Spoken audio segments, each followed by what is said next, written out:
നടന്നു പോകുന്ന വഴികളിൽ ഒരു സ്നേഹം നൽകാൻ ഒരാൾക്ക് കഴിയുന്നില്ല എങ്കിൽ സ്നേഹം എന്നത് ഏറ്റവും വലിയൊരു വികാരമാണ്. ആ സ്നേഹം നൽകാൻ ഒരാൾക്ക് കഴിയുന്നില്ലെങ്കിൽ അവന്റെ ഇബാദത്ത് പോലും അള്ളാഹു സ്വീകരിക്കില്ല എന്ന് ലോകത്തിന്റെ നായകൻ നബി മുഹമ്മദ് മുസ്തഫ, ആദരമായ പ്രവാചകൻ നബി മുഹമ്മദ് മുസ്തഫ സല്ലല്ലാഹു അലൈഹി വസല്ലമയുടെ പ്രിയപ്പെട്ട അള്ളാഹുവിന്റെ പ്രവാചകന്റെ തിരുനാവിലൂടെയാണ് വന്നത്.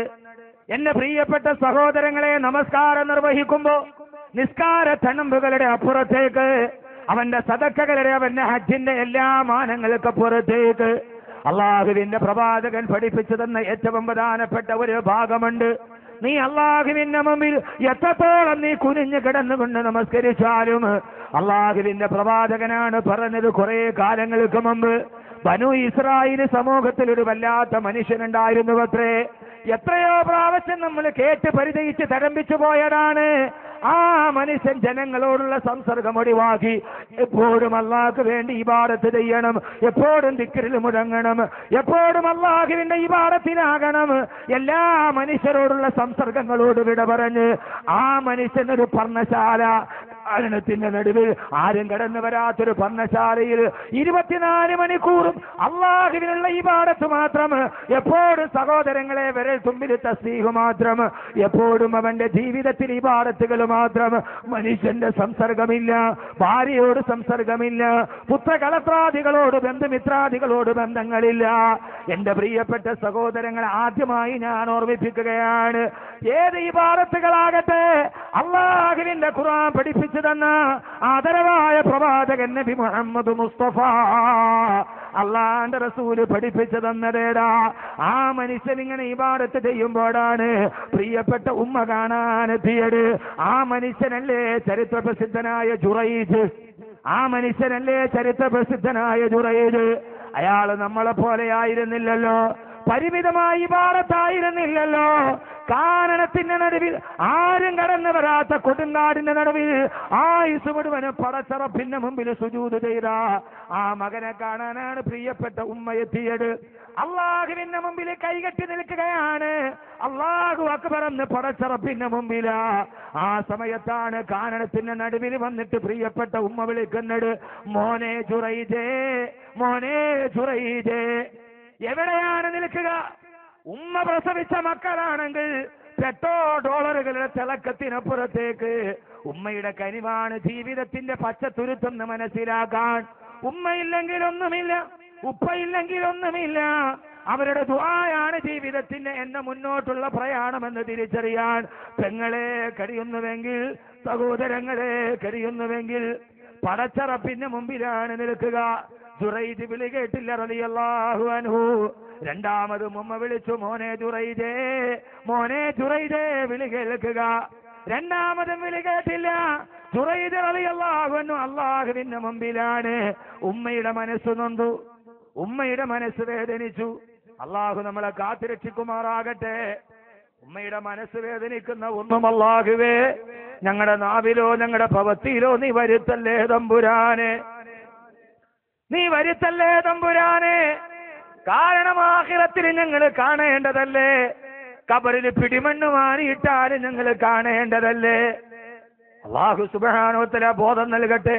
അവിടേക്കാണ് ഞാൻ വരിക. അമ്മയുടെ മനസ്സ് നൊന്തു. ഈ പ്രവാസ മണ്ണിൽ 1000 പ്രതിസന്ധികൾ, 1000 പ്രയാസങ്ങൾ, 1000 ബുദ്ധിമുട്ടുകൾ. അല്ലാഹുവേ, എവിടെയാണ് ഞാനിത് പറഞ്ഞു തീർക്കേണ്ടത്? കബ്സേ കടീകയാറബ് ഉമീദ് കേ സഹാറേ. കരഞ്ഞ് കരഞ്ഞ് ഞാൻ തളർന്നു സാറേ എന്ന് പറഞ്ഞ ഇന്നലെ ഞാൻ ഇവിടെ വന്നപ്പോ മുതൽ കണ്ട എത്രയെത്ര പ്രവാസികൾ. പറയാനുള്ളത് കണ്ണീരിന്റെ കനവുകൾ മാത്രം. അള്ളാഹുവിന്റെ പ്രയാസങ്ങൾ മാറ്റിക്കൊടുക്കട്ടെ. ആദ്യമായിട്ട് ആത്മപരിശോധന നടത്തുക. ഉമ്മയുടെ മനസ്സു നൊന്തപ്പോ ഇത് ചരിത്രം വെറുതെ കേട്ട് പറഞ്ഞു പോകാനുള്ളതല്ല. ചരിത്രം മഹാനായ ഒരു അധ്യാപകനാണെന്ന് ഷേക്സ്പിയർ പറഞ്ഞിട്ടുണ്ട്. സഹോദരങ്ങളെ, ഉമ്മയുടെ മനസ്സു നൊന്തു. മകനെവിടെയാണ്? ഇബാദത്തിലാണ്. ഒരു വേശ്യ പെണ്ണിനെ കൊണ്ട് അല്ലാഹു നിന്നെ പരീക്ഷിക്കട്ടെ മോനെ, അല്ലാതെ നീ ലോകത്ത് നിന്ന് വിട പറയില്ല. ഉമ്മയുടെ ശാപമാണ്, ഉമ്മയുടെ ശാപമാണ്. ഒരു വേശ്യ പെണ്ണിനെ കൊണ്ട് അല്ലാഹു നിന്നെ പരീക്ഷിക്കാതെ നീ ലോകത്ത് നിന്ന് വിട പറയില്ല മകനെ. ആരോടാണ് പറയുന്നത്? ഉമ്മയുടെ വിളി കേൾക്കാതിരുന്നത് എപ്പോഴാ? ജോലി തിരക്കിലല്ല, പടച്ചറപ്പിന്റെ മുമ്പിൽ കൈകെട്ടി നിൽക്കുമ്പോ, പ്രിയപ്പെട്ട മാതാവിന്റെ വിളിക്ക് ഉത്തരം നൽകാതെ വന്നപ്പോ, എന്റെ പ്രിയപ്പെട്ട സഹോദരങ്ങളെ, ലോകത്തിലെ ഏറ്റവും വലിയ ഇബാദത്തിന്റെ ആരാധനയുടെ കൊടുമുടി കയറിയ ജുറൈജ് റളിയല്ലാഹു തആല അൻഹു പിന്നീട് അദ്ദേഹം ഏറ്റവും വലിയ ആരോപണത്തിന് വിധേയനാകേണ്ടി വന്നു എന്ന് ലോകത്തോട് പറഞ്ഞു കൊടുത്തരാരാ? ഇത് ഹെലൻ കെല്ലറിന്റെ കഥയല്ല, ഇത് മേരി ഷെല്ലിയുടെ കാൽപ്പനിക കഥയല്ല, ഇതേവരെ കള്ളം പറഞ്ഞിട്ടില്ലാത്ത മുഖ്ബിറെ സാദിഖ് നബി മുഹമ്മദ് മുസ്തഫ, മുഖ്ബിറെ സാദിഖ് നബി മുഹമ്മദ് മുസ്തഫ, ലോക ചരിത്രത്തിൽ ഇബാദത്തിന്റെ കൊടുമുടി കയറിയ മനുഷ്യന് ഉമ്മാന്റെ മനസ്സ് വേദനിച്ചപ്പോ അയാൾ ജീവിതത്തിൽ ആളുകൾ അദ്ദേഹത്തെ കല്ലെറിഞ്ഞു, അയാളുടെ വീട് അഗ്നിക്കിരയാക്കി, ആ മനുഷ്യനെ വ്യഭിചാരി എന്ന് പറഞ്ഞ് കല്ലെറിഞ്ഞോടിച്ചു. പിന്നീട് ജുറൈജിനെ ഈ മാതാവിന്റെ ശാപമേറ്റപ്പോ, അതുകൊണ്ട് ഈ പ്രവാസത്തിന്റെ മണ്ണിലൂടെ നടന്നു പോകുന്ന പ്രിയപ്പെട്ട മക്കളെ, ജീവിതത്തിൽ പ്രയാസങ്ങൾ കടന്നു വരുന്നുവെങ്കിൽ ആദ്യം തന്നെ ഞാൻ പറയുകയാണ്, നമ്മുടെ ജീവിതത്തിലേക്കൊന്ന് തിരിഞ്ഞു നോക്കുക. എന്റെ ഉമ്മ എപ്പോഴെങ്കിലും മനസ്സറിഞ്ഞ് എന്നെ കുറിച്ച് എന്തെങ്കിലും പറഞ്ഞിട്ടുണ്ടോ? എന്റെ ഉമ്മയുടെ കണ്ണ് നിറയാൻ ഞാൻ എന്തെങ്കിലും കാരണക്കാരനായിട്ടുണ്ടോ? വല്ലാഹി പടച്ചതമ്പുരാനെ തന്നെയാണ് സത്യം. അവന്റെ ദുനിയാവിൽ അവന് ജീവിതത്തിൽ പ്രതിസന്ധികൾ ഉണ്ടാകുമെന്ന് ഞാനല്ല, റൂഹി ഫിദാ നബി മുഹമ്മദ് മുസ്തഫ. അവന്റെ ദുനിയാവിന്റെ ജീവിതത്തിൽ ആഖിറത്തിലല്ല, മരണശേഷമല്ല. പെങ്ങളെ, ഉമ്മയോടെ കണ്ണ് നിറയാൻ നമ്മുടെ ഒരു വാക്ക് കാരണമായിട്ടുണ്ടോ? അവൻ ജീവിതത്തിൽ അനേകം പ്രതിസന്ധികൾ തരണം ചെയ്യേണ്ടി വരുമെന്ന് ആദരവായ പ്രവാചകൻ നബി മുഹമ്മദ് മുസ്തഫ സല്ലല്ലാഹു അലൈഹി വസല്ലം